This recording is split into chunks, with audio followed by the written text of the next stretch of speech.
Today, we are here to talk about something not quite new, but maybe it's new to you in a different perspective.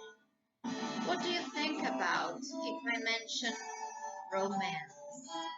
Do you think about love, a romantic relationship, I don't know, a romantic movie or a novel? This comes from a long time ago, exactly from the Middle Ages, when romance referred to anything written in the Romance tongues. That is to say, anything in Latin, Provençal, or anything coming from those areas.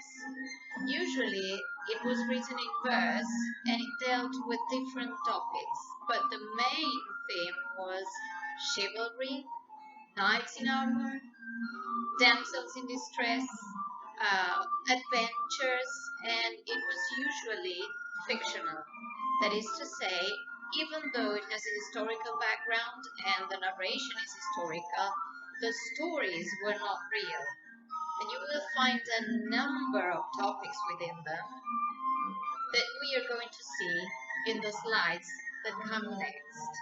I hope you enjoy.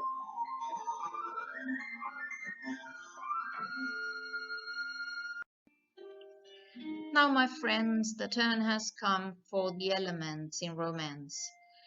There's improbability. Many of the things that happen there are quite improbable, difficult to believe.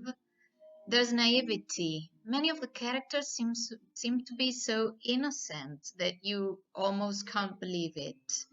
There's a lot of love, but different kinds of love.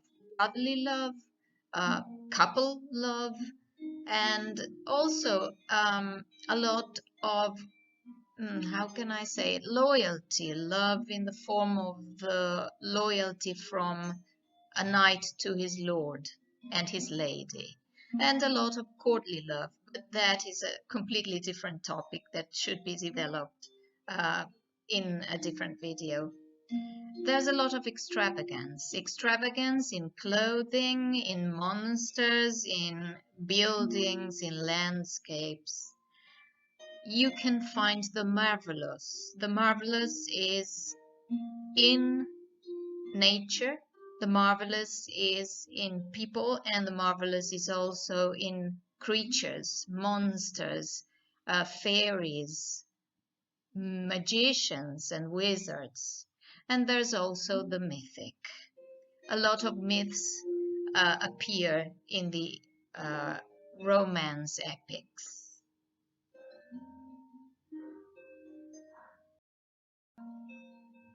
And now for the intertext. We should clarify one thing.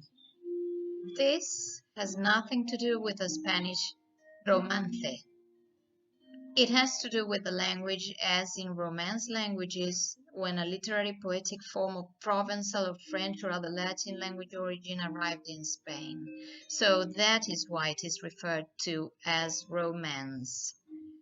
And it has a lot to do and a lot in common with the chanson de geste and to epic.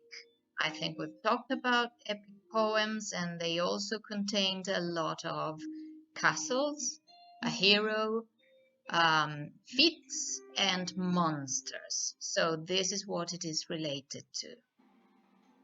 Well, in order to conclude, I would like to say that these pieces were generated as oral tradition. That is to say, the scopes and the bards sang in the courts, and they usually included the lives of very well-known people, the knights and the heroes of the time. So they sang songs about them and their lives. Again, even though they are not historical pieces, they have a lot of history behind them.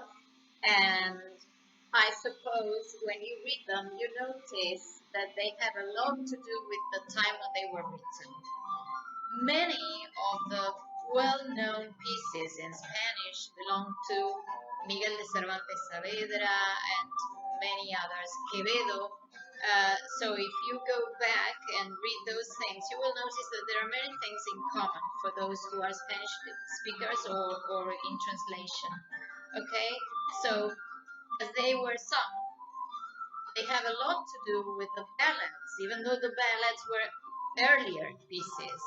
You see that there's nothing new under the sun, but there is. So I hope the paradigm has been broken and that you think about romance in a different way now. Hoping you have enjoyed everything. I ask you, give me a huge like and subscribe if you think this is useful for you. So, bye bye.